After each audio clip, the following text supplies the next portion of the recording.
सध्या शहरासह राज्यात निवडणुकीचे वारे वाहू लागले आहेत। अशातच यवतमाळच्या दिग्रस येथे महायुतीच्या उमेदवार राजश्री हेमंत पाटील यांच्या प्रचारार्थ भव्य अशी दुचाकीवरून रॅली शहरात काढण्यात आली।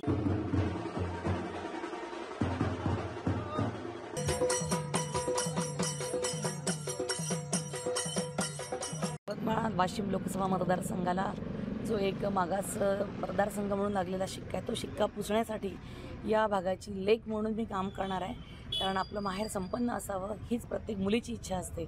या निमित्ताने सगळ्या जनतेसाठी मी 5 वर्ष काम करेल हेच मी आवाहन करते। या 26 तारखेला माझ्या मतदारसंघातील प्रत्येकाने मला आशीर्वाद द्यावे हे या निमित्ताने मी सगळ्यांना सांगते। धन्यवाद।